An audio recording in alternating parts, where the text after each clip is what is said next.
Que tal, como están? Benvidos ao noso debate. Hoxe cos nosos representantes municipais. Hoxe temos sobre a mesa un tema que non é ningunha novidade, porque xa levamos moito tempo falando dese proceso de municipalización da Hora e do Guindastre, un proceso que tivo moitos atrancos. Mañá vaise debater no pleno ordinario deste mes de marzo a súa aprobación definitiva, pero segue a ter algún que outro atranco. Así que sobre iso imos falar hoxe cos nosos acompañantes aquí na mesa. Temos, como sempre, a María Rozas, tenente de alcalde, por parte de Compostela Aberta. María, benvida, moi boas. Moi boas.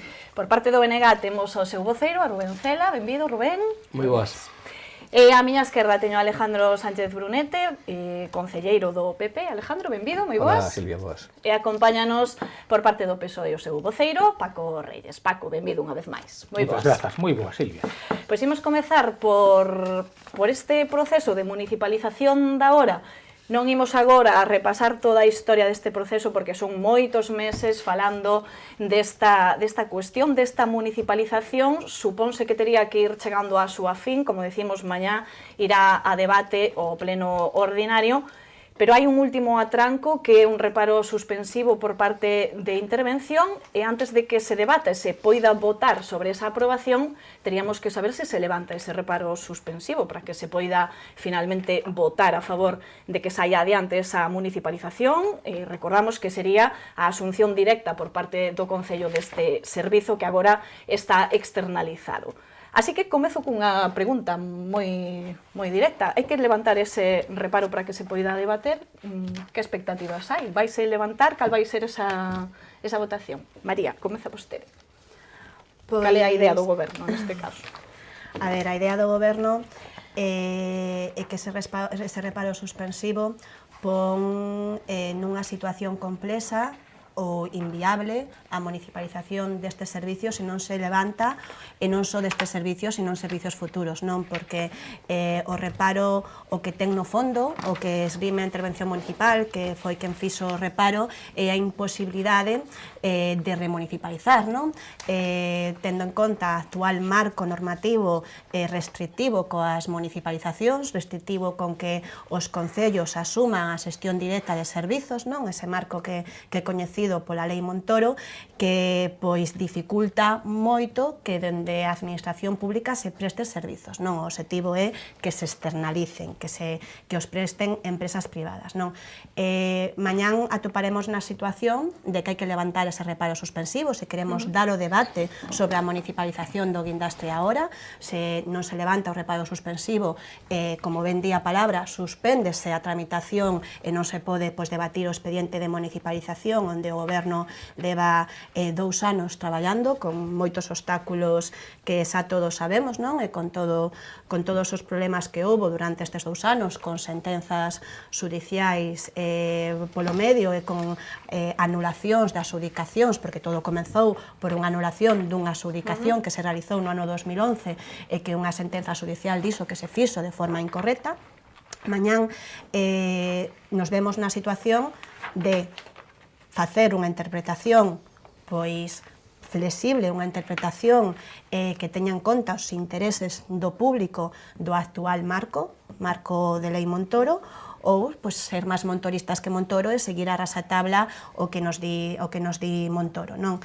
Eu teño esperanza en que todo o que se foi dicindo durante estes 2 anos e medio de críticas ao actual marco normativo, a Lei de Racionalización e Sostenibilidade e a Lei Montoro, mañán se xa coherente todo ese discurso por parte dos grupos da oposición que o criticaron e mañán besamos no pleno ese levantamento e a posibilidade de aprobar de forma definitiva a municipalización do servicio de Guindastre Hora para que se xa xestionado de forma directa, non? E para que podamos subrogar os máis de 40 traballadores que ten actualmente este servizo. Claro, que nos poda estar escoitando, que nos poda estar vendo, dirá, entonces non se pode remunicipalizar, porque a lei é igual para todos os concellos do Estado, non? Mas, sin embargo, vemos como en outros concellos do Estado están remunicipalizando, non? Entón, eu creo que isto É importante dicilo porque hai diferentes interpretacións desa lei que sen dúbida é restrictiva cas municipalizacións, pero hai diferentes interpretacións e a realidade é que noutros concellos do Estado español están remunicipalizando, sen ir máis lonxe, o Concello de Teo, pero temos tamén concellos de características similares ao que pode ser Santiago, non? En Valladolid é coñecido por todos, un goberno socialista, con un alcalde socialista, ven de remunicipalizar fai poucos meses o servizo da auga, non? Que ademais, pois tamén por parte do goberno temos dito moitas veces que o servizo da auga sería un servizo que temos vontade de intentar remunicipalizar porque a ninguén se lle escapa todos os intereses que hai vinculados a unha concesión destas características, non? Oviedo tamén remunicipalizou a recadación, mesmo Girona ven de remunicipalizar precisamente o servicio de guindastre hora, non? Entón, pódese, sí que se pode remunicipalizar. O que hai que ter é vontade política para facelo e facer unha lectura das actuais políticas do Partido Popular, pois unha lectura que sexa a máis beneficiosa para os intereses do Concello e para os intereses, por tanto, finais da cidadanía. Ben, pois aboga, polo tanto, Compostela Aberta porque se poida levantar ese reparo de algunha maneira e se poida debater e votar realmente por esa municipalización. Falaba María de interpretación da lei e de que podría crear un precedente neste caso que non se poidera votar por ese reparo a que puderan sair adiante outro tipo de municipalizacións de outros servizos. Vou con vostede, Alejandro, para que nos conte o PP, que posicionamento ten ao respecto de que se poida levantar este reparo, se poida dar finalmente ese debate? Bueno, la verdad es que quien tiene que hacer el esfuerzo argumentativo para que se pueda levantar el reparo es el gobierno municipal, ¿no? Es el gobierno el que tiene que de alguna manera poner encima de la mesa argumentos más consistentes que los que pone la intervención municipal, bueno, pues para que ese levantamiento del reparo pues no constituya pues una arbitrariedad o una prevaricación y sea un acto con un fundamento de legitimidad. Nosotros, en cualquier caso, lo que no vamos a hacer es enmendar un informe de la intervención municipal, ni tampoco vamos a maquillar pues un mal trabajo administrativo del gobierno municipal. Por lo tanto, en fin, creo que no adelanto mucho si digo que nosotros no vamos a apoyar lógicamente el levantamiento del reparo. Y, bueno, creo que después entraremos en otras cuestiones de fondo para el caso de que se dé el debate. Sí. Ben, Paco, vostedes estarían a favor de que se levante ese reparo e se poida seguir avanzando nesta municipalización, nese pleno? Bueno, gustaríame aclarar como se chega ao reparo suspensivo. Entón, o primeiro que hai que decir é que a intervención, vale, fai un plantexamento de análise, neste caso da normativa, e que coincide exactamente o que di a intervención aquí en Santiago, coincide pois co que dixo a intervención no Concello de Zaragoza, no Concello de Mérida, concellos en Baleares, a Diputación de Badajoz, a Diputación de Valladolid, e coincide exactamente co que di a asesoría xurídica, un informe que teño de xullo 2015, na cidade da Coruña gobernando a Marea. É dicir, un goberno, pois, claramente, pois, comparable co goberno que temos en Santiago de Compostela. Vale? Din todos exactamente o mesmo. Vale? Atópanse con unha situación que acaba de escribir, neste caso moi ben María, de que, efectivamente, o marco legal no que un se ten que mover para poder desenvolver procesos de municipalización é tremendamente restrictivo. É tremendamente restrictivo, primeiro, polo que establecen as leis motora, que dicir as dúas, a de 2012 e 2013, de sostemento e de modificación da lei de base de réxime local, e, por outra banda, a última lei orzamentaria, dos orzamentos xerais do Estado, 2017, no que hai unha disposición adicional, 26ª, que é claro que está vixente e que, ademais, é unha vixencia indefinida, vale? Polo tanto, se mantén no tempo e que se vai manter o tempo, porque así o di claramente esa disposición desa lei, pola que, pois, efectivamente, non cabería a posibilidade de subrogar ao persoal, esas 40 persoas, das que dependen 40 familias, e que as que falaremos cal é a situación na que se atopan e por que se atopan na situación actual e quen é o responsable de como se atopan. Falaremos diso neste programa e mañán, dende logo, no pleno. Entón, a intervención fai exactamente o mesmo que fan todas as intervencións e plantexa un reparo. Un reparo que neste caso é suspensivo. suspensivo. Entón, hai dúas cuestións, unha é o marco legal, outra é a posibilidade de municipalizar. Dende o punto de vista económico, existe un informe do Tribunal de Cuentas de 2011 no que amosa perfectamente que determinados servizos en determinados concellos pode ser municipalizado porque sería máis eficiente se fora así, que noutros casos tamén do Tribunal de Cuentas non sería máis eficiente municipalizalo, é dicir, a xestión directa, plantexa perfectamente, polo tanto, hai posibilidades sí, pero sempre dentro de determinadas cuestións, non? Unha delas é o tema normativo. Que o que acontece? Pois aí o decía Alejandro, de, bueno, o que pase que fronte a un reparo suspensivo ti tens que plantexar un informe de discrepancia. E o informe de discrepancia permite ese levantamento do reparo. Claro, cando un ve o informe neste caso de discrepancia, fai dúas referencias interesantes e curiosas ao mesmo tempo. Un fai unha referencia a un artigo da nova Lei de Contratos do Sector Público que entrou en vigor o 8 de marzo deste ano, 2018, pero esquece facer outra referencia tamén que é moi clara nese sentido e que a puntualizaremos. Despois foi unha referencia xenérica a que estas leis Montoro, o que fan esta lei de orzamentos, o que fai claramente ir contra a autonomía local, o cal é certo. Nos participamos de que as leis Montoro e nos participamos de que esa disposición da lei orzamentaria do 17 claramente limitan a autonomía local. Que o que pasa?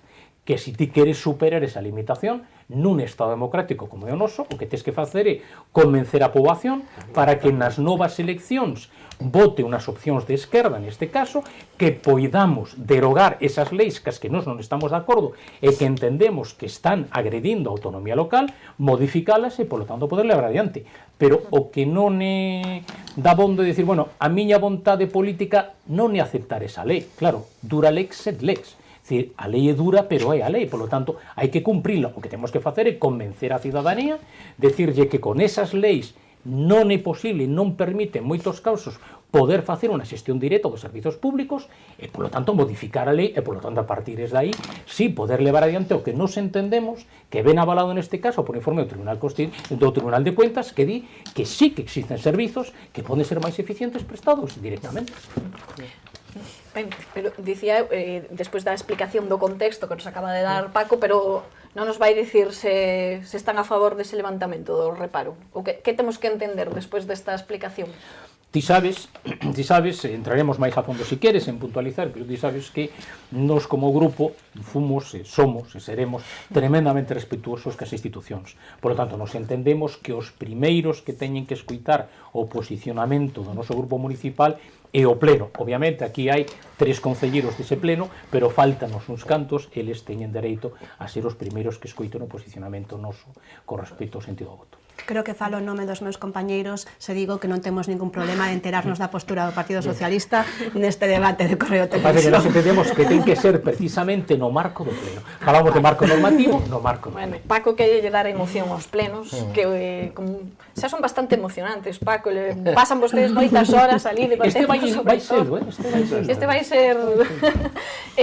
Rubén, a ver, Rubén se nos aclara máis esa postura. Bueno, estábamos falando, Rubén, desa interpretación da lei que ao final é o que nos ven a poñer neste punto. Eu creo que para a xente que nos está vendo hai que aclarar algunha cousa antes, non? Porque nos estamos moi familiarizados con determinadas cuestións de tipo xurídico do Concello que non todo o mundo ten por que sabelas nin entendelas porque non son fáciles de entender moitas delas, non? Entón, claro, nun Concello hai funcionarios e funcionarias e políticos e políticas, non? Dentro dos políticos hai uns que están no goberno e outros na oposición. Bueno, que pasa? Quen está no goberno impulsa cousas. Bueno, te presentas unhas eleccións con un programa electoral, impulsas cousas, e esas cousas ordenas que as executen os funcionarios e as funcionarias. Vale? Mais ou menos, para entendernos. Claro, que o que pasa? Hai un mecanismo para arbitrar iso, porque se hai malos políticos que lle ordenan facer cousas, imagínate, ilegais aos funcionarios, que pasa? ¿No? Entonces, por eso hai unhas figuras que se chaman habilitados nacionais, que no caso do Concello de Santiago, neste caso o que nos referimos en concreto, interveñen a intervención municipal e o secretario do pleno. Vale? Entón, que son esas persoas? Esas persoas son as que teñen que analizar as cousas que queren facer os políticos e determinar se se poden facer ou non se poden facer. E como. Vale?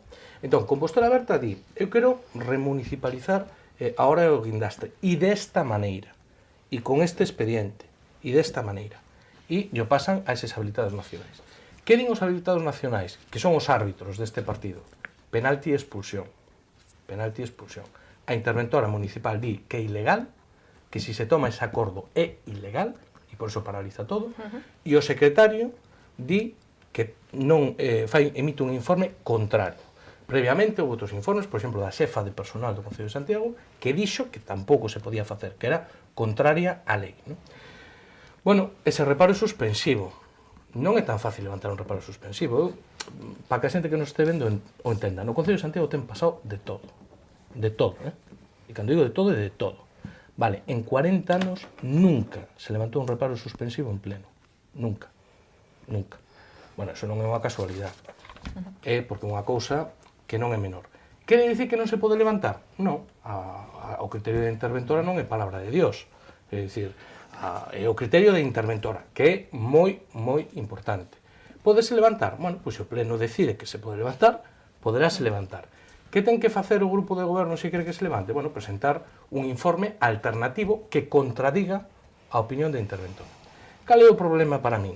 Bueno, pois que o informe, con todos os respectos, o xefe da asesoría xurídica, o informe que Compostela Aberta presenta para contrapor a da intervención, pois, sendo educados, vamos a deixalo en que é un pouco flaco, vale? O sea, por lo menos que a argumentación é un pouco pobre.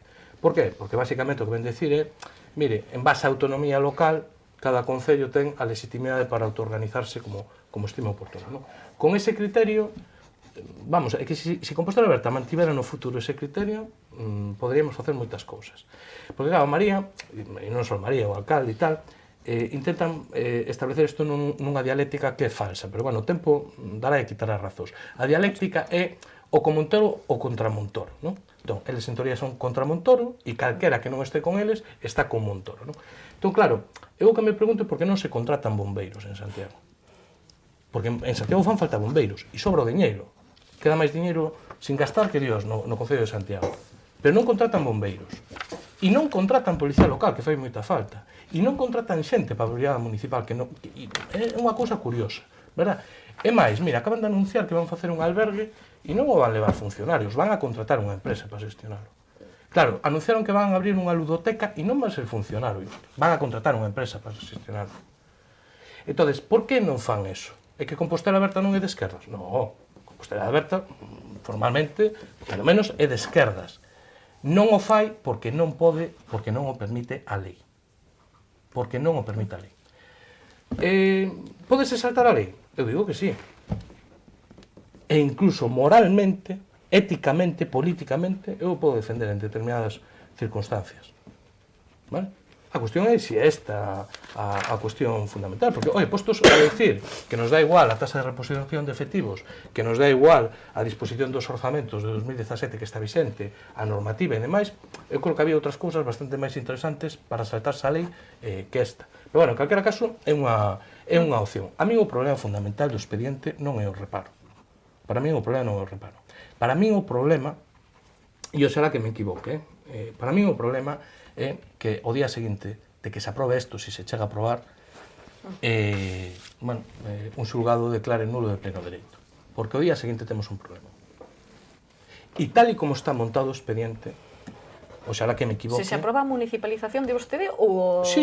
Bueno, para que se aprobe a municipalización, previamente hai que levantar o reparo, que xa veremos. O levantamento dese reparo, desde o meu punto de vista, non son xurista, son economista, creo que vai ter responsabilidades legais para quen o levante. Pero, bueno, o tempo dará o quitará as razóns. E o único que digo é que creo, humildemente, e oxalá que me equivoque, que o problema é que se aproba un expediente tal e como está tan mal armado o expediente, que isto en sede judicial se declara nulo de pleno dereito. E a partir de aí o Concello de Santiago ten un problemón.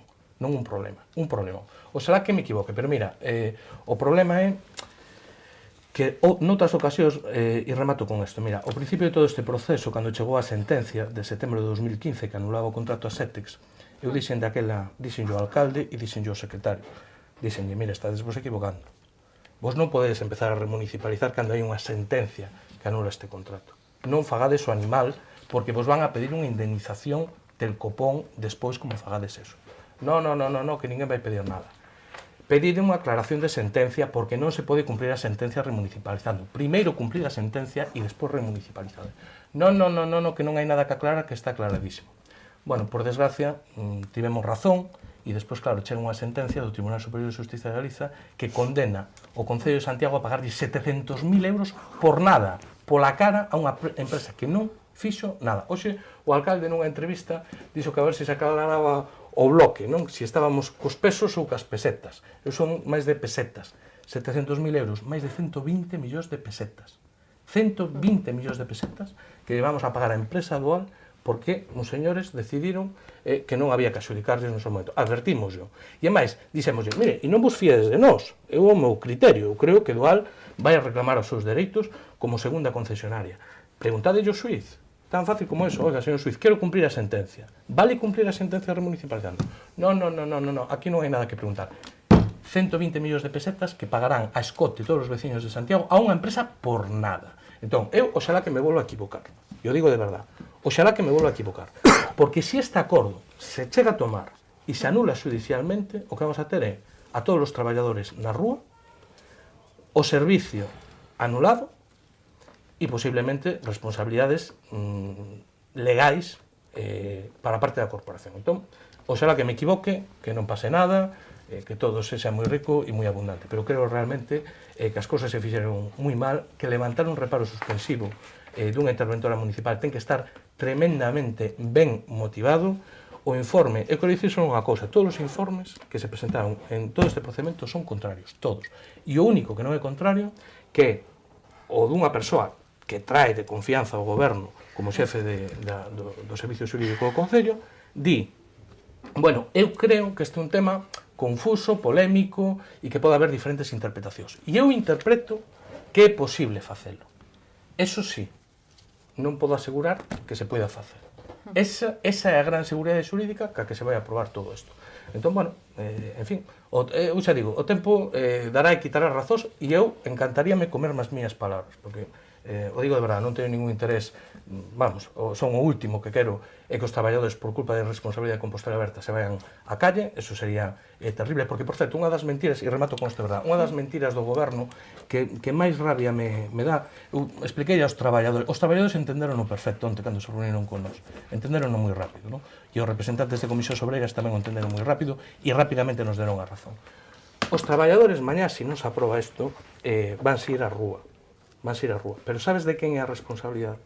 Non de que non aprobe eso. A responsabilidade é de que mantivo un contrato ilegalmente 2 anos e medio. Porque se no seu momento adjudicaran, como mandaba a sentencia, a seguinte empresa, a Dual, era obrigatoria a subrogación do 100% dos traballadores. Obrigatoria. E se iniciaran a remunicipalización co contrato legalmente, non habería ningún problema. Cal é o problema? Que estes señores e estas señoras mantiveron unha empresa ilegalmente prestando un servicio sin contrato 2 anos e medio. E agora o problema é que, ainda que lle tumbe isto un xuiz e teñen que volver a sacar o concurso, a nova empresa dirá que non ten que subrogar os traballadores porque hai 2 anos e medio que eses señores non ten ninguna vinculación legal co Concello de Santiago. E iso ten nomes e apelidos. E a responsabilidade de Compostela Aberta. E agora nos venen a nos a decir que se o xoves non se aproba isto, van 50 traballadores á rúa. Pois certamente, o xoves, se non se aproba, van ir 50 á rúa. Pero como se aprobe e haxa un xulgado que declare nulo, van ir tamén á rúa. Ese é o problema. Bueno, pero Rubén, vostedes arriscarían, tendo en conta todas esas consecuencias que pode traer ese levantamento do reparo, esa aprobación da municipalización, o BNG arriscaría levantando ese reparo? Bueno, eu creo que todo o mundo ten que asumir as súas responsabilidades. E eu creo que os xoves vamos a ver as responsabilidades de todo o mundo e veremos no futuro. E no futuro, cada un terá que asumir as súas responsabilidades tamén. Entón, eu repito, oxalá que me equivoque, isto queda grabado, da outra vez xa o fixen así, dixen, oxalá que me equivoque, da outra vez non me equivoquei, por desgracia, e iso nos vai a costar 120 millóns de pesetas, pero oxalá que me equivoque. Polo ben dos traballadores, a mí gustaríame, desde logo, creo que foi unha boa iniciativa de Compostela Aberta, iniciar o proceso de remunicipalización, que realmente non é unha remunicipalización, é unha cousa que se viña prestando cunha empresa privada externa, agora se vai a prestar a través dunha empresa pública, non? Pero, en fin, creo, sinceramente, que o expediente está moi mal armado, que ten moitos puntos débiles, e que a mí non me gustaría, eu digo con total sinceridade, ver mediante dun xuiz defendendo este expediente, porque creo que ten partes indefendibles.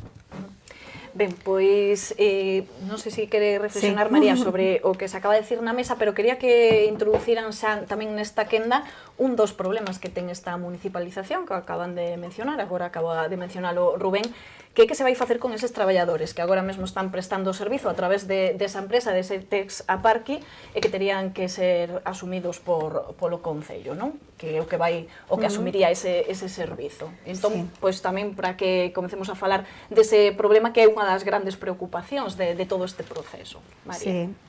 Bueno, a min gustaríame aclarar algunha das cuestións que aquí se comentaron, especialmente por parte do Bloque Nacionalista Galego e tamén polo Partido Socialista, non?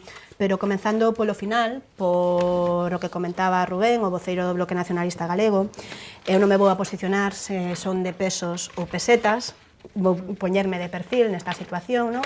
Pero que sí que é certo que chegou unha sentencia, como decía Rubén, de 700.000 euros, sentencia que non é firme e que non veía tan preocupado o Bloque Nacionalista Galego polos 3,5 millóns de euros que chegaron de sentencias de gobernos anteriores, non? A sentencia de 700.000 euros non é firme e tampouco é certo que non se propuxera a adxudicación á segunda empresa, porque se lle propuso, si quería esa adxudicación en canto chegou o requirimento do xuiz. E dixo que non, porque o real o interese non contestou, señores, hai algo de silencio. Non contestou, claro que non. No dijo que no, Mire, dicho que no. voy a decir algo. Está aquí, normalmente está aquí el acta de la mesa. A ver, nosotros por favor, estábamos en la mesa. por favor, estou falando é o meu turno. Cando normalmente se lle require unha empresa para que veña a firmar un contrato, para que veña a facer algo, se non o ven a firmar, ten un prazo legal para vir, se non o ven, pois será que non ten interese, non? De todas formas, por aclarar algunhas cuestións, non? Decíase que nunca houbera un reparo suspensivo en pleno. Vale, nunca se intentou remunicipalizar ou municipalizar un servizo no Concello de Santiago. Nunca. Gobernara a cor política que gobernara. Gobernado o Partido Popular, que tamén hai remunicipalizacións en concellos do Partido Popular, Arteixo é un exemplo, gobernado polo Partido Popular e remunicipalizou a auga, non só é unha cuestión ideolóxica, gobernado o PSOE, gobernado o Bloque Nacionalista Galego. O que se fixo no Concello de Santiago sempre foi externalizar, poñer os recursos públicos en mans de empresas privadas. E as empresas privadas non son ONGs, eso tamén non teñen por que ser, o que decir, son empresas con ánimo de lucro, empresas que procuran un beneficio, non? Como ten que ser. Entonces, nunca se intentou.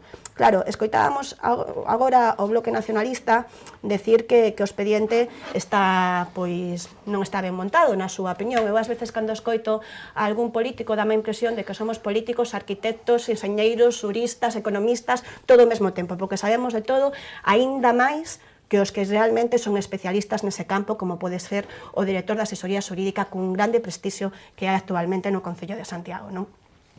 Escoitábamos decir que o expediente estaba mal montado, debe ser, non en Santiago, mellor en Pontevedra, que tamén teñen moita experiencia en remunicipalización, debe ser que saben moito de como se teñen que montar os expedientes de remunicipalización. Eu recoñezo, digo aquí públicamente, que para nós foi un aprendizaxe nestes 2 anos, porque é a primeira vez que se remunicipaliza un servizo ou que se intenta remunicipalizar un servizo no Concello de Santiago.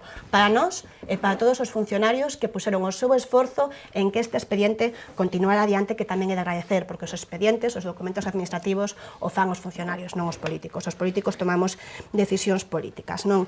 E ante esa situación estamos agora, ante a situación de que os políticos, de que os grupos políticos que formamos parte do Concello de Santiago, da súa corporación, tomemos unha decisión política. Estamos a favor das remunicipalizacións? Sí ou non? E non é saltarse a lei, aínda que, por certo, voto en falta ese discurso que tiña o Bloque Nacionalista Galego de que pedía que se saltara a lei co tema do proceso de independencia de Cataluña. Estou moi de acordo co dereito de autodeterminación, pero tamén estou de acordo en que pensemos no día a día en as cousas que lle importan aos vecinos de Santiago, que ao final a nós páganos por gobernar Santiago, non? Por estar no Concello de Santiago. Estamos ante unha situación de remunicipalizar sí ou non. E non é saltarse a lei porque hai diferentes interpretacións. Hai interpretacións, é certo, que coinciden coa intervención municipal, como ben dixo o voceiro do Partido Socialista.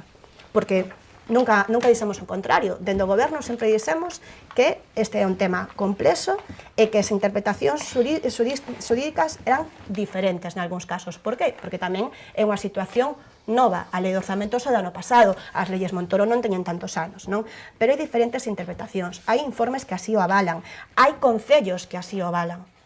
O Concello de Valladolid, gobernado polo Partido Socialista, que eu, pois, casi lle pediría ao voceiro do Partido Socialista, Paco Reyes, que lle pega unha chamada ao seu colega, remunicipalizou a auga con 117 traballadores en subrogación. É máis, é moi interesante, non sei se... O permite a lei.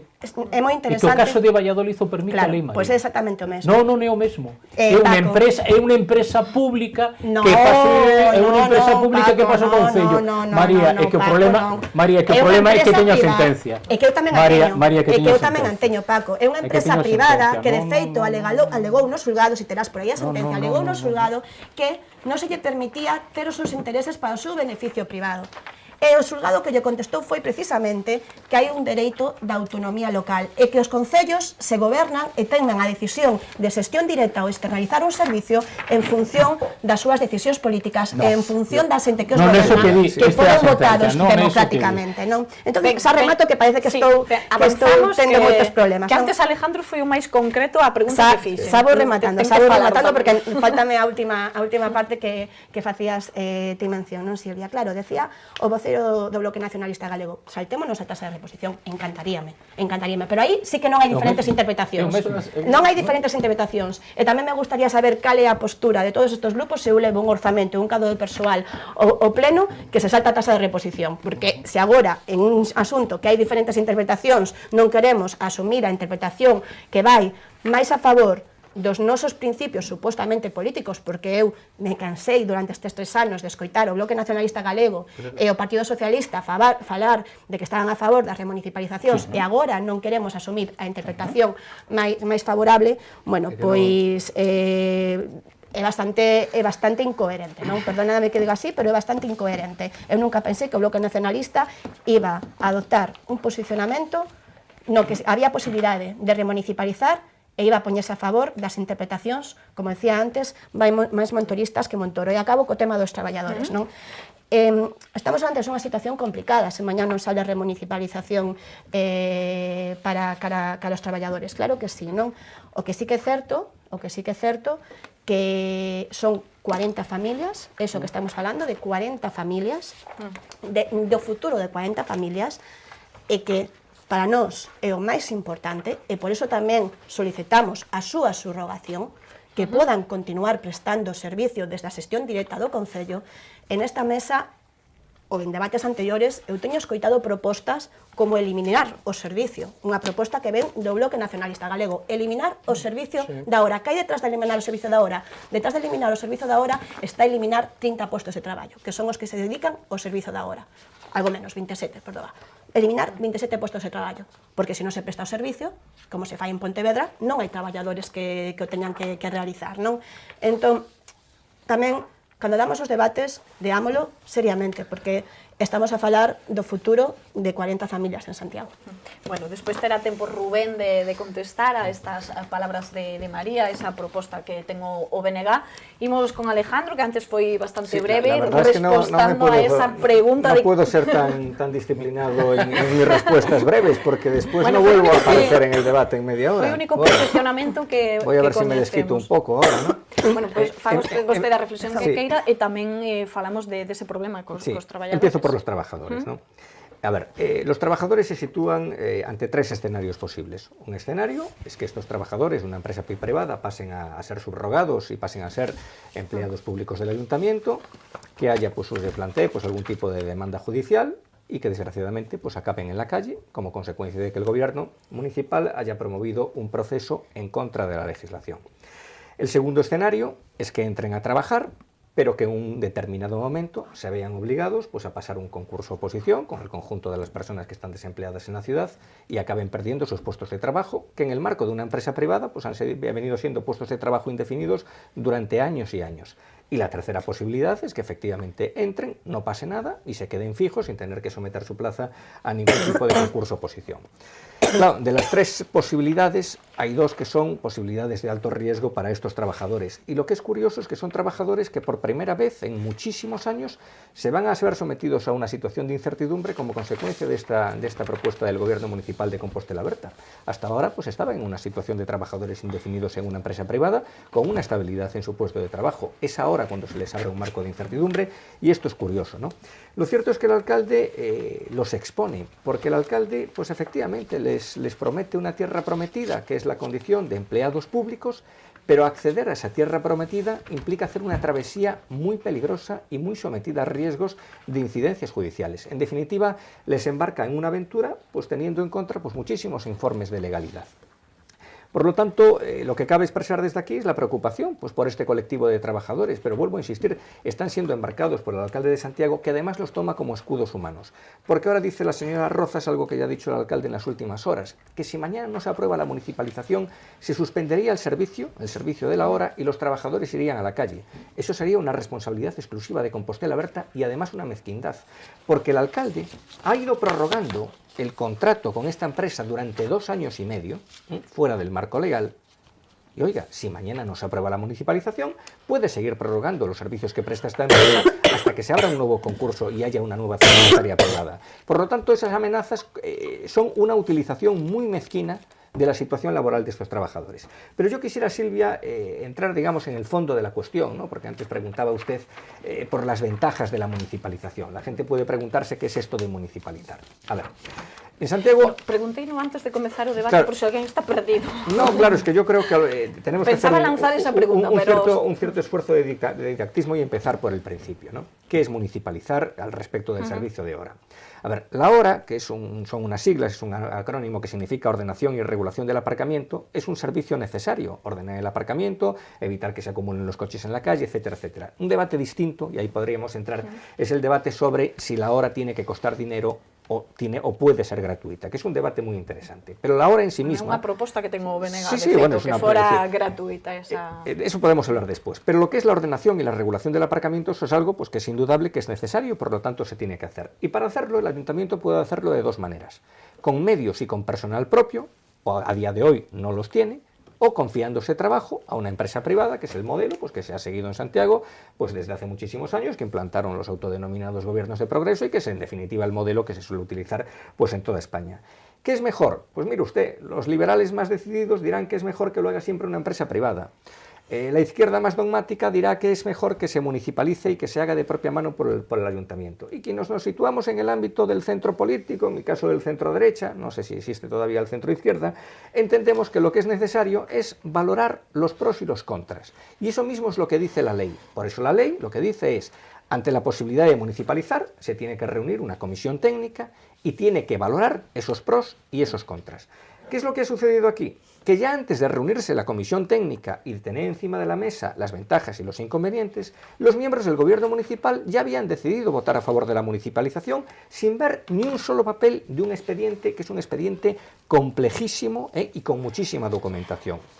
A todo eso se tenían que haber aportado determinados informes y hubo informes pues, que no se aportaron. Y la mayor parte de los informes que se han aportado son informes contrarios al proceso de municipalización. Por lo tanto, lo que nos está diciendo la comisión técnica es, oiga, esto no tiene un soporte legal ni tiene un soporte financiero, porque la memoria, es decir, que se ha presentado es la memoria de las cuentas de la lechera. En definitiva, ¿cómo vemos nosotros desde el Partido Popular este proceso de municipalización? Pues lo vemos como un proceso en el que no se han explicitado las ventajas. Se habla de la municipalización como una idea mítica, como si fuera el bálsamo de Fiabras de los problemas de la movilidad en Santiago. No se han explicitado las ventajas y lo que sí conocemos son los riesgos. Riesgos, como he dicho, para los trabajadores que pueden acabar en la calle. Riesgo para los contribuyentes, porque se pueden disparar los costes de la gestión del servicio de la hora. Es decir, de hecho, bueno, pues probablemente tengan que aumentar lo que son las tasas, el dinero que la gente mete en la maquinita. ya se ha anunciado en la memoria técnica, porque eso está en la memoria técnica y podemos leerlo literalmente en la página 40 y tantos, que va a aumentar el número de retiradas de la grúa, algo que yo no entiendo, porque las retiradas de la grúa lo son por motivos tasados, de tal manera que si ahora se están retirando 7.500 vehículos, yo no entiendo cómo se puede defender a priorísticamente que hay que retirar 9.000. Habrá que retirar los que haya que retirar. Por lo tanto, es un riesgo de sostenibilidad económica para el conjunto de las cuentas municipales e implica un riesgo también para el conjunto de los contribuyentes. E implica un riesgo de desmantelamiento tecnológico, porque aquí, por ejemplo, no se ha hablado de que el software, que es fundamental para las aplicaciones de la movilidad, no revierte en este proceso de municipalización. Por lo tanto, yo creo que las ventajas son prácticamente desconocidas o son insignificantes y que los riesgos son altísimos. Y después nos estamos dando otro debate, ¿no? Y es que, digamos que en el marco de este proceso debería darse también el debate o llevarse la iniciativa de incorporar soluciones tecnológicas y de cambiar el modelo de estacionamiento en la ciudad. Y aquí lo único que se va a hacer es cambiar, digamos, el cobrador o cambiar, digamos, la titularidad o la relación jurídica con una empresa del operario que maneja la grúa y que nos lleva el coche. Oiga, el señor que nos está escuchando le dará exactamente lo mismo que el coche se lo lleve la grúa, siendo la grúa municipal o sea la grúa contratada por una empresa municipal. La cuestión está en tener un modelo de movilidad más racional. Y ese debate no se está dando. Por lo tanto, ventajas no las conocemos, a mí me gustaría que se explicitasen, riesgos muchísimos. Y yo creo que en la vida hay que guiarse por un principio de prudencia. Ben, pois rematamos esta quenda con Paco e falamos desas vantaxes. De feito, dicíamos que por parte do BNG iniciaron unha campaña para promover que o servizo da hora, ou a hora en sí, o aparcamento na cidade, neste caso, sexa gratuito. Falamos tamén de que vantaxes tería que fora de asunción propia do Concello, de xestión propia. Pero, Paco, teña vostede pendente aí seguro algunha que outra... Imos respostar algunhas cuestións. Ben, decía María a exixencia por parte do Partido Socialista ao longo destes 2 anos e medio de municipalización de servizos. Nós nunca dixemos eso. Nós o que lle dixemos sempre a Compostela Aberta era que cumprira o que aparecía no seu programa electoral. O que aparecía no programa electoral é que farían unha auditoría para avaliar económicamente cales dos servizos que estaban a ser prestados por concesións se poderían remunicipalizar ou se poderían prestar por xestión directa. Iso é que nós sempre pedimos. Auditoría que aínda non temos despois de 2 anos e medio. Esa é a realidade. Iso é o que nós sempre pedimos. Porque non somos conscientes, cando vemos os informes do Tribunal de Cuentas, que algúns servizos, decía Alejandro, poden ser remunicipalizados, por empregar esa expresión, e outros non, porque nun caso son máis eficientes e noutros non. En que caso non son, en que caso é máis eficiente non municipalizar? Pois claramente cando hai economías de escala. Non vamos a entrar en máis detalles técnicos. Esa é a realidade. Por lo tanto, iso que nós sempre lle pedimos ao goberno. Claro, o goberno que plantexa, eu non vou poñer en dúbida a unha persoa, aquí nos atopamos con 2 tipos de informes, non?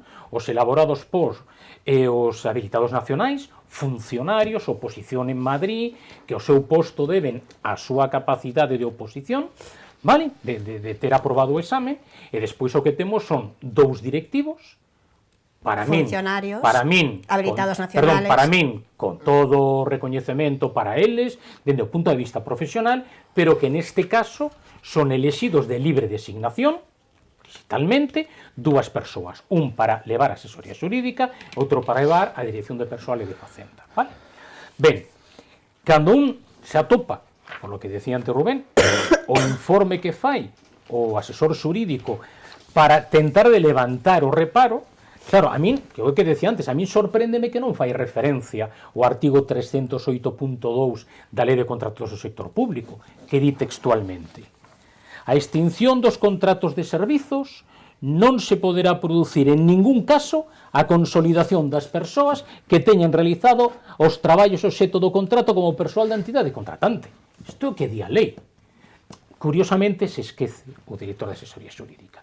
Pero cando imos aos diferentes informes, claro, temos 2 informes da intervención que din claramente que non é posible con este marco normativo proceder a esta municipalización. 2 informes do asesor xurídico tamén, do secretario xeral do Pleno tamén habilitado nacional que din exactamente o mesmo. Neste marco normativo eso non é posible. E dos que son a instancia de parte, dicir, os que son elexidos polo goberno, concretamente o asesor xurídico di o seguinte textualmente: non se pode garantir, estou lendo, que a subrogación do persoal afectado non lle sexan aplicables as limitacións que se desprenden da Lei de Orzamentos de 2017, que é a que di que hai unha taxa de reposición que non se pode superar. Polo tanto, o que temos son, fundamentalmente, a directora de área o que fai é criticar a memoria, porque efectivamente asume as alegacións que se presentaron, particularmente as do PSDG, dicindo que faltaban moitísimas cousas e, polo tanto, que iso non pode ir a pleno, que iso non se pode presentar tal e como está. Polo tanto, iso é o primeiro. Que é o que pode acontecer? Pois, efectivamente, é dicir, claro que se non se municipaliza atópanse nunha situación que perden o seu traballo 40 familias, evidentemente, porque Compostela Aberta non o pudo facer peor, e non pudo tomar decisións ao longo de 2 anos e medio que miraran tan pouco e tan negativamente polos traballadores neste caso. Porque, claro, existen xa sentenzas, teño varias, nas que en unha situación moi similar desaparece o contrato, se lle pide verbalmente a dedo a unha empresa que desenvolva o servizo, irregularmente, sen contrato, dura, estamos ademais no mesmo tempo, 2 anos, e cando deciden facer unha nova licitación, a empresa que gana esa licitación di: pero eu non estou obligado por lei a ter que subrogar estes traballadores, o cual é certo porque as sentenzas lle dan a razón. Polo tanto, temos un persoal que si mañán non se aproba a municipalización perde o seu posto de traballo, pero temos un persoal que si mañá se aproba esa remunicipalización vanse a topar con unha lei e unha sentencia tamén, curiosamente máis, do Superior de Xustiza de Galiza, polo tanto, de clarísima aplicación, que lles di: vos, en 3 anos como moito, tedes que convocar unha oposición, porque como é lei de función pública de Galicia, é oposición para os laborais tamén. Non vale concurso, unha oposición. E, polo tanto, ao cabo de 3 anos, alguén te pode ganar a oposición e ti vas á rúa. Esa é a situación. Porque o que non se xustifica por ninguna banda é a posibilidade de quedar fixos. Ni no asesor xurídico, que é o nomeado polo alcalde, se atreve a decir iso nun documento porque non o pode decir, porque sabe que a lei non o garante. Polo tanto, claro que temos un problema. Temos un problema por unha banda de que hai que mirar por 30.000 familias en Santiago. Agora imos falar do tema e do tema da hora gratuita. Por 30.000 familias temos que mirar todos en Santiago de Compostela, que as que existen, das cales máis de 4.300 teñen moitas dificultades en chegar a fin de mes. Seguro que moitas delas lles gustaría que algún membro da súa familia poidera ser traballador fixo no Concello sen ter que someterse aos principios de publicidade, mérito e capacidade. Seguro que eles tamén, porque moitas desas familias teñen a todos os membros en paro. Pero sen entrar nesa cuestión, temos 30.000 familias polas que hai que mirar e polas que hai que mirar o servizo que temos que prestar. E a miña pregunta é: por que se a lei o di, non se incorpora un estudo para ver se é viable que se faga a prestación do servizo da hora como se fai en Pontevedra, como se fai en Ferrol. En Ferrol, por certo, fixeron o Partido Socialista, o Partido Popular e a Marea, e como se está a facer en Lugo. A lo mellor aquí tamén é viable. E iso sí que significa que a xente non pagaría por aparcar na hora. Si ti non cumpres a rotación, como antes comentaba Alejandro, ti entón tens que pagar, obviamente, unha multa. E claro, cando a ti te están dicindo: é que municipalización, é que eu pregunto por que non se aproveitou para facer, por exemplo, a xestión do centro Xove con funcionarios do Concello? Por que non se aproveitou, por exemplo, para facer o cobro das multas con funcionarios do Concello? Porque non os temos. Por que non se aproveitou para municipalizar unha xestión directa dos comedores escolares? Por que non na ludoteca? Por que non na Casa das Mulleres? Claro, porque hai un problema para contratar xente que é a taxa de reposición, que é a mesma que impide, e o que din claramente os habilitados nacionais deste Concello de todas partes, que non poden incorporarse. Por certo, a sentenza con respecto a Valladolid é que no pleno non se aprobou, como se pretende que se aprobe aquí, a subrogación do persoal.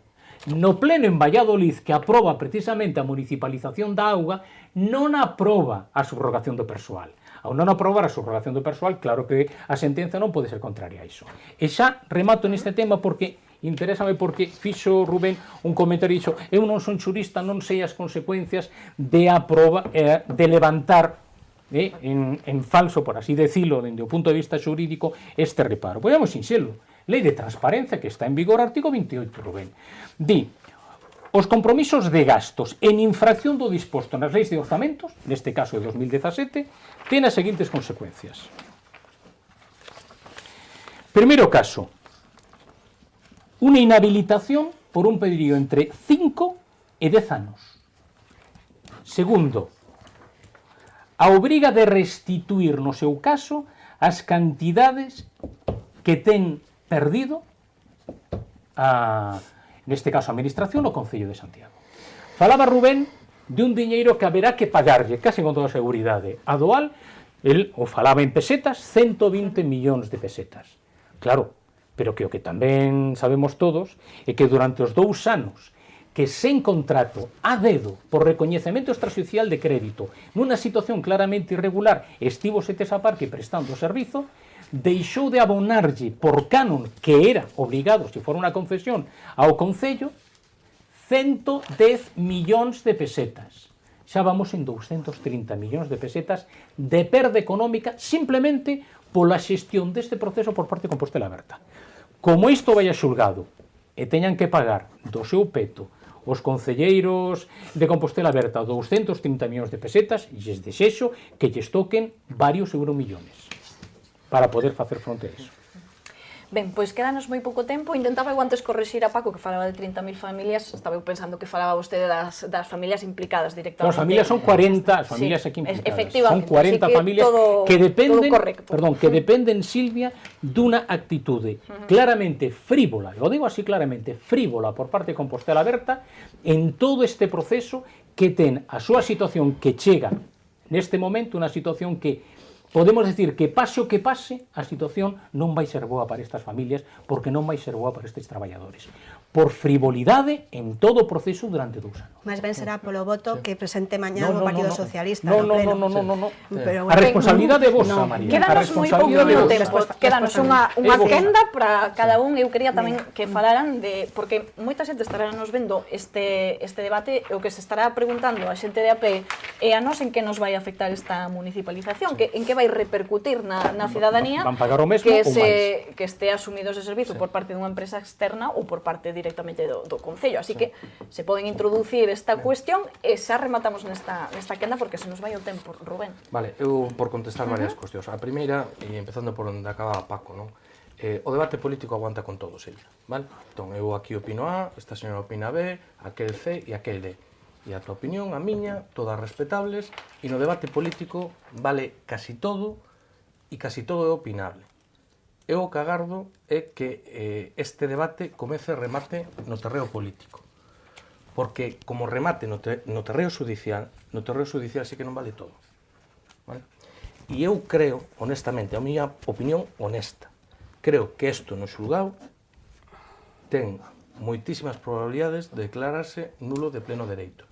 E se iso é así, ten unhas consecuencias gravísimas para o Concello. Entón, oxalá que non pase, oxalá que quede todo no terreo político e oxalá que non pase nada. Eu non teño ningún interese, ni me congratularía que inhabiliten a ningún concelleiro do Concello de Santiago de Compostela, nin que haxa que pagar multas, e moitísimo menos que 50 traballadores se queden sin postos de traballo por culpa do mal facer de ninguén. Vale? Entón, oxalá que se queden como neste ámbito, debate político e con ideas diferentes.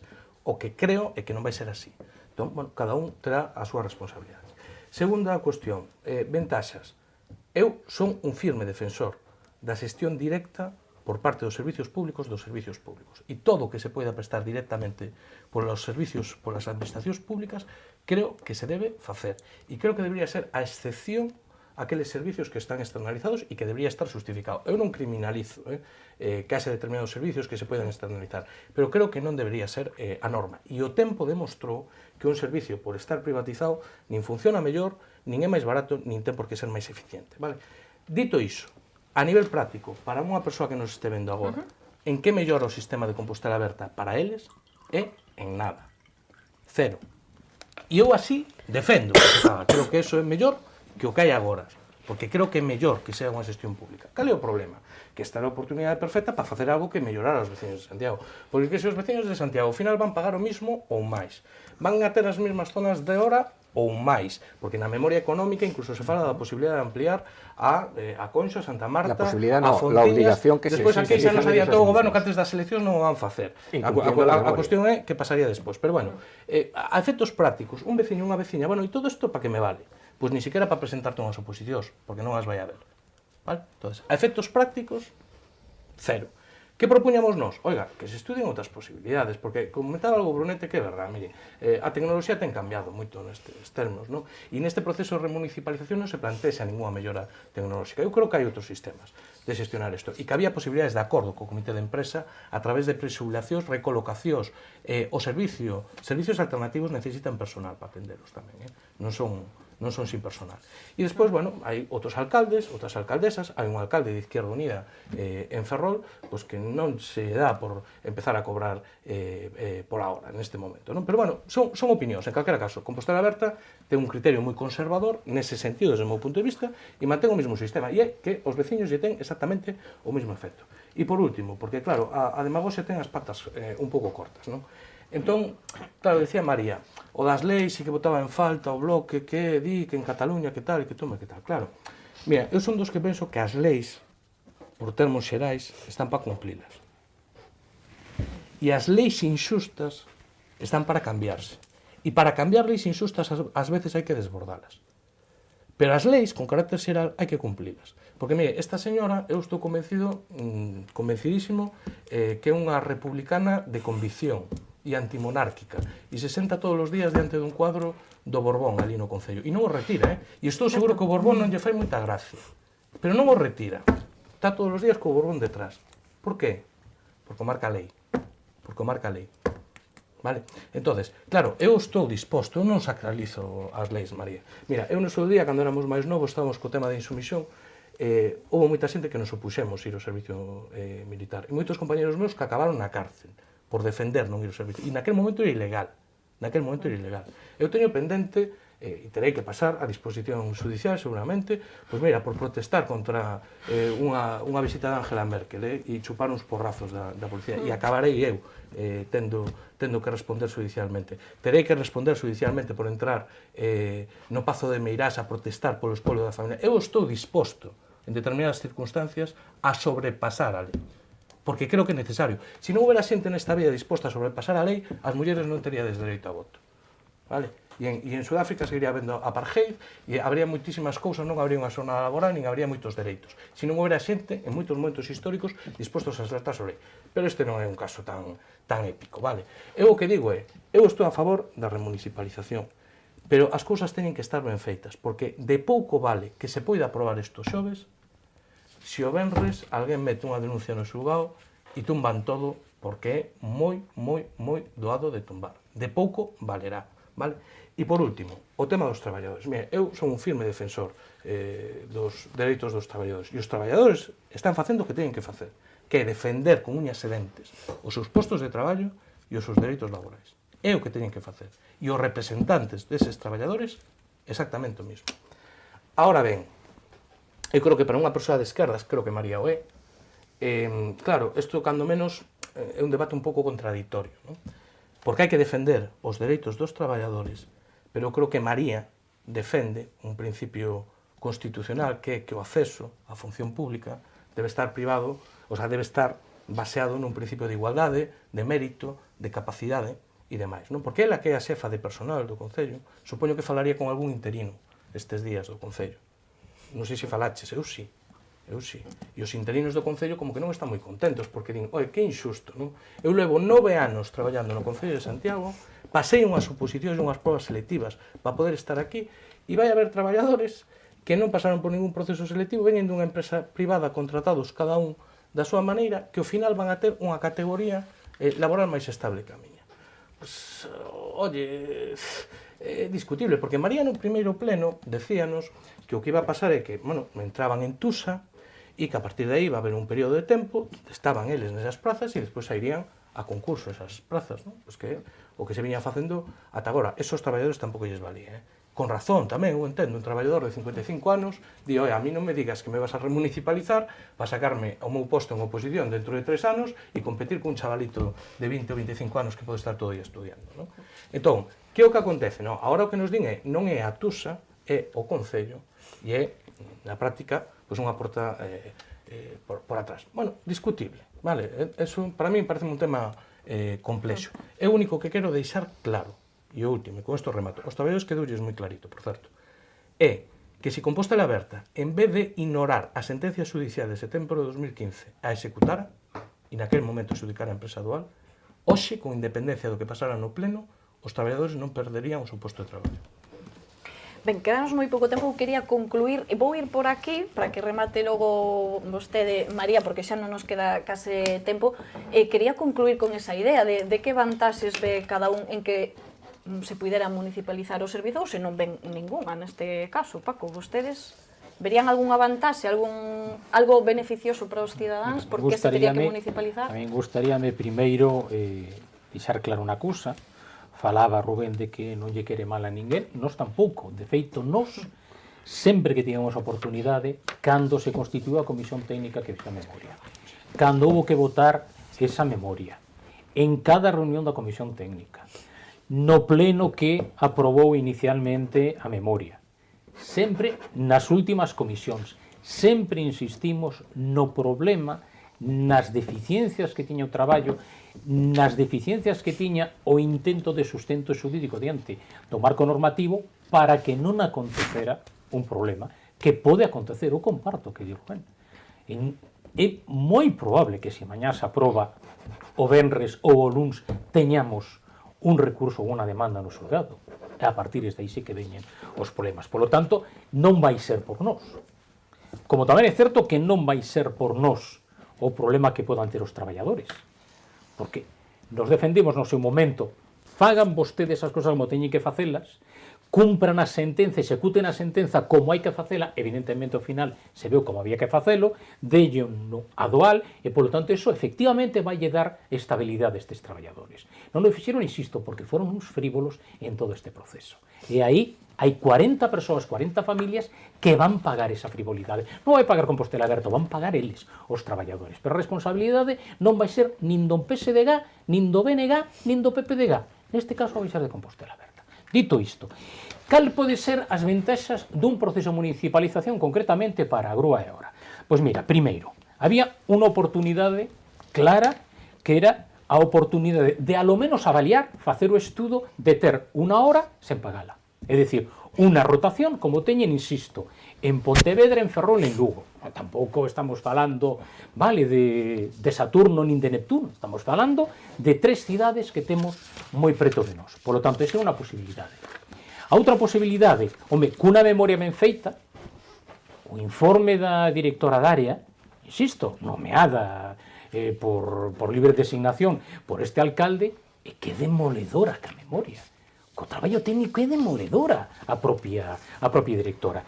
Pero cunha memoria ben feita, si se poidera demostrar que se podía facer máis eficiente, pois poderíamos ver unha mellora en calidade e a lo mellor incluso unha mellora en prezos. Pero que a directora no seu informe o que di fundamentalmente o seguinte: a mí xa non me preocupa que teña que haber máis retirada polo guindastre. Bueno, porque a lo mellor a xente aparca mal e polo tanto esa xente que retirarse o coche. Pero a mí o que me preocupa é que di claramente dúas cousas. Hai que incrementar o número de prazas da hora, porque como se reduceron en determinadas rúas pola súa reurbanización, hai que aumentarlas en outro sitio. Por exemplo, Fonteñas é un dos lugares onde moi probablemente teña que caer ao tema da hora. En segundo lugar, deixa tamén moi claro que para poder soster esta memoria hai que incrementar as tasas. Polo tanto, aparcar na nosa cidade vai supoñer máis custe, porque é o que di a propia directora da área, nomeada, insisto, por libre designación por parte do alcalde. Polo tanto, eu, tal e como se fixeron as cousas con esta frivolidade, eu non lle vexo maneira de dicirlle á poboación: mire, isto vai ser moito mellor. Podería serlo, sí, tendo en conta iso, ter avaliado a posibilidade de unha hora gratuita, ter avaliado como mellorar a eficiencia sen necesitar incrementar as tasas, sen necesitar incrementar o número de aparcamentos de hora e, polo tanto, de pago. pero é que tal e como se fixo non hai maneira de comentarlle e de explicarlle e de ofertarlle de verdade, sen mentirlle, isto a xente. Ben, Alejandro, Bueno, pues vostede falaba sí. tamén de se había algunha vantaxe, Sí, e se explicaron no seu momento. No, es que no se ha explicado ninguna ventaja. Entonces, todos son riesgos y todos son perjuicios. ¿Por qué todos son riesgos y todos son perjuicios, Silvia? Bueno, pues porque los costes van a aumentar. Van a aumentar los costes para el conjunto de los contribuyentes. Para empezar, probablemente, antes lo apuntaba, creo que era Rubén, como consecuencia de la mala gestión de este proceso tendrá el ayuntamiento que afrontar unas indemnizaciones de cientos de miles de euros. Eso hay que sumarlo también a un hecho aquí apuntado, y es que el Gobierno Municipal de Compostela Berta, en el marco de todo este proceso, condonó a una empresa de cientos de miles de euros también de canon. Por lo tanto, los contribuyentes van a tener que asumir todo ese coste. Y ese coste también lo van a tener que asumir los usuarios, porque se incrementarán las tasas, ¿no? Y en realidad lo que se está perdiendo es la oportunidad de tener un sistema del control de la movilidad con menos repercusión sobre los usuarios o sobre el conjunto de los contribuyentes. Hay un segundo prejuicio añadido, que no es menor, que es el número de retiradas, pero ya no digo, Paco, desde el punto de vista económico, desde el punto de vista de la legalidad. Oiga, es que las retiradas de la grúa tienen que ser las que tienen que ser, tienen que corresponderse con unas infracciones objetivas. Lo que no se puede decir a priorísticamente es que el año que viene hay que hacer 1.500 retiradas más. ¿Pero eso qué quiere decir? ¿Que va a haber batidas salvajes y se van a llevar los coches, aunque los coches no estén cometiendo una infracción de la ley de tráfico? Hay un tercer problema que para mí no es menor. Es decir, que aquí, como comentaba antes, no se pone encima de la mesa todas las posibilidades que ofrecen las tecnologías. En el pasado mandato del Partido Popular ensayamos un sistema, que era el sistema Aparcar, que fue un proyecto piloto simplemente de tres meses en la avenida de Barcelona, pero que era indicativo de todas las posibilidades que las nuevas tecnologías pueden reportar al estacionamiento. Por ejemplo, reservas de estacionamiento, derechos preferentes pues para las madres o los padres que a primera hora llevan a sus hijos al colegio, o para las personas que quieren comprar en determinados comercios. Nada de esto se está planteando en este proceso. Y por último está lógicamente el perjuicio de los trabajadores y el perjuicio pues al propio principio de equidad y de igualdad en el derecho de acceso al empleo público. Ben, pois rematamos, María, unha última conclusión. Vale. Sei que lle quedan por aí moitos apuntamentos, pero, No, pero mañán no pleno teñen vostedes pero que aínda. teño que matizar, porque aquí de forma moi demagóxica pois dixeronse cuestións que poden alarmar aos nosos veciños, e a miña obriga a aclaralo, non. Primeiro, aclarar, vais a pagar máis pola hora? Non, o servicio vai manter as mesmas tarifas.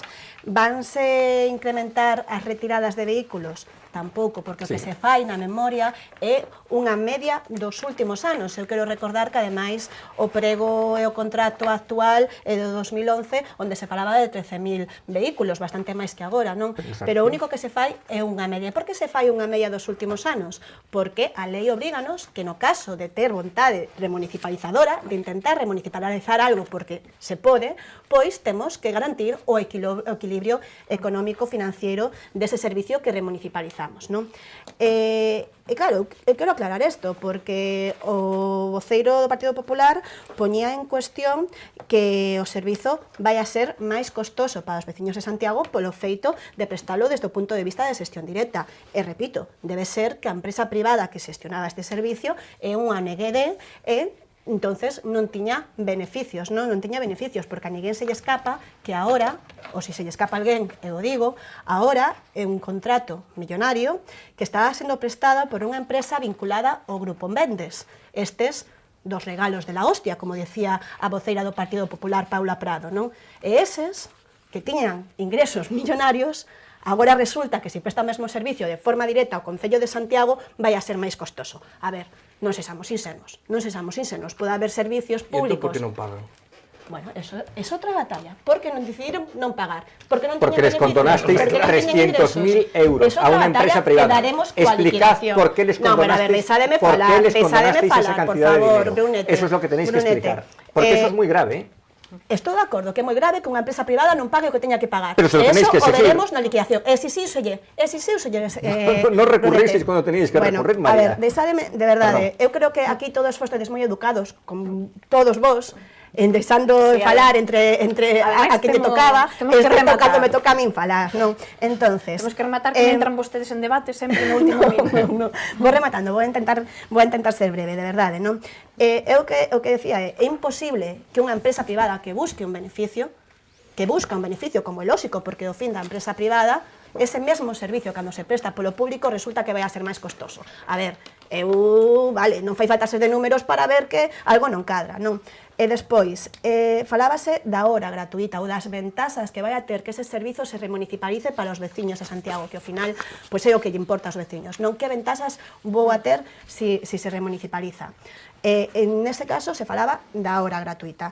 Nós, como dixemos no último pleno, non nos opoñemos a unha hora gratuita, pero tamén hai que ser serios a hora de facer propostas, non? Porque Santiago non é Pontevedra, nin en extensión, nin en mobilidade, nin en fluxo de vehículos que hai en Pontevedra e que por non ten nin autobús público. Imaginémonos as dimensións de Pontevedra e a mobilidade de Pontevedra ca mobilidade de Santiago, non?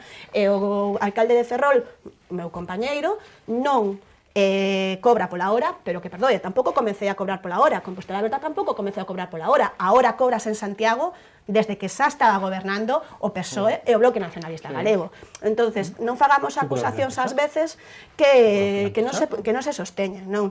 Eu creo que chegou o momento de deixarnos de excusas. Temos ante nós unha situación de poder remunicipalizar ou non. Intentamos dar a batalla a aqueles que creemos que os servizos públicos se teñen que prestar dende o público porque é máis transparente e unha recuperación dos dereitos das administracións locais poder prestalo desde o público e que permite despois unha flexibilización a hora de facer modificacións nese servicio, bonificacións, políticas de mobilidade desde un punto de vista global, modificacións que actualmente cun prego contractual estás obrigado a cumplir ese prego durante anos e despois, cando prestas o servizo públicamente directamente, tes a posibilidade de modificar e flexibilizar, non? Acabo. Creo que é hora de que nos deixemos de excusas,